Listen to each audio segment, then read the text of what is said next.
नमस्कार। मेरा नाम विजय रैना है और मैं एक कश्मीरी विस्थापित हूँ। तब तकरीबन 17-18 साल का था मैं। 1989 और 90 की बात है ये, जब कश्मीर में ये टर्मोइल शुरू हुआ, टेररिज्म शुरू हुआ, आतंकवाद शुरू हुआ और हालात ऐसे बिगड़ गए थे कि हर तरफ बम धमाके, हर तरफ गोलियां चल रही थी, हर तरफ मारधाड़ शुरू हो गई थी। हमें बिल्कुल पहले पहले ये यकीन नहीं हो रहा था कि ऐसा कुछ होने जा रहा है कि हमें सब अपने परिवार को, अपने घर बार को और अपनी प्रॉपर्टीज़ को छोड़ के अपनी जान बचाने के लिए हमें सब कुछ छोड़ छाड़ के कश्मीर को त्यागना पड़ेगा, वहाँ से निकलना पड़ेगा।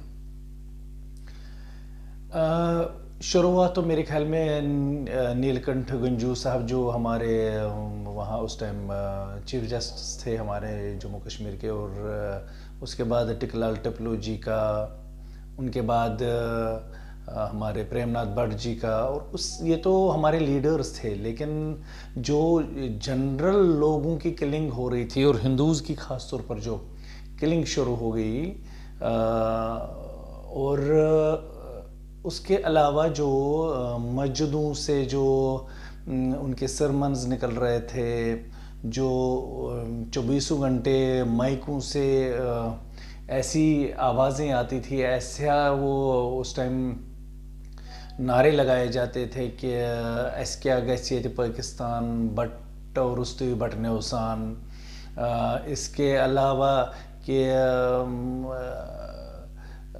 अलावा जितने भी उनके जो नारे थे कि यहाँ क्या चलेगा, निज़ाम मुस्तफ़ा, और मतलब कि सीधे ही कश्मीरी हिंदूज़ को, हम कश्मीरी पंडितों को ये बोला जा रहा था कि आप या तो जाइए या तो भाग जाइए, नहीं तो कन्वर्ट हो जाइए और हमारे साथ पाकिस्तान के लिए आप फाइट कीजिए।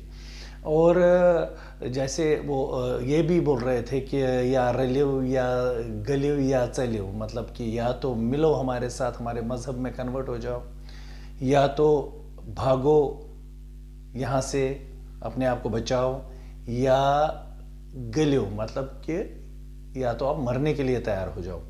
तो वातावरण ऐसा बना हुआ था कि हमें बहुत डर लग रहा था। हाँ, मैं तो स्कूल जाता था उन दिनों में, तो स्कूल जाने से डर लगता था, और हर तरफ नारेबाजी होती थी, जुलूस निकलते थे जिसमें बहुत सारे प्रॉब्लम्स ऐसी थी कि हद से ज़्यादा डर लगने लगा हम लोगों को। तो अल्टीमेटली फिर ऐसा जो 19 जनवरी जो आया, जिस दिन बहुत हाहाकार वहाँ मचाई गई और कश्मीरी पंडितों को अपनी जान बचाने के लिए वहाँ से निकलना पड़ा और पलायन करना पड़ा हमें।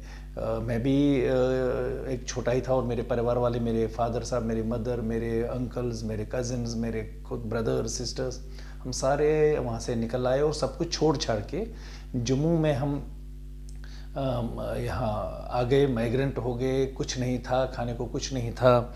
कुछ दिनों हमने यहाँ गीता भवन में हम बैठे, फिर हम दिल्ली चले गए। वहाँ पर जो कश्मीरी समिति दिल्ली है, वहाँ कुछ दिनों रहे। वहाँ से फिर एक माइग्रेंट कैंप हमें मालवीय नगर हौज रानी में मिला, वहाँ हम बैठे, और कुछ नहीं था, पटरियों पे बैठे थे, रोडों पे बैठे थे, खाने को कुछ नहीं था।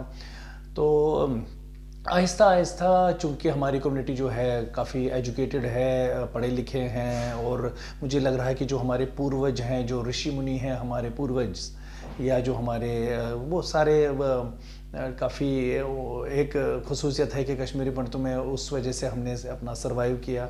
हमने आहिस्ता आहिस्ता छोटी छोटी नौकरियां शुरू कर दी।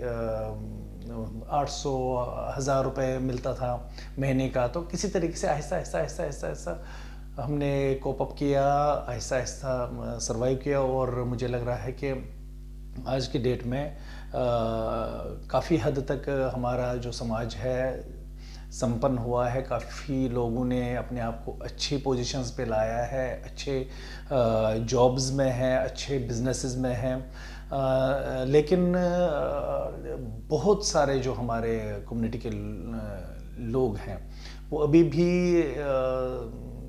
ख़ास तौर पर जो मेरी एज के जो लोग थे, जो ओवर एज्ड यूथ चले गए, जिनके टाइम पे जो ना उधर के रहे ना इधर के रहे, वो काफ़ी इस टाइम मुश्किल की ज़िंदगी बिता रहे हैं। जो भी इस टाइम कैंपों में रह रहे हैं उनकी भी बहुत हालत खस्ता है, बहुत परेशान है वो लोग।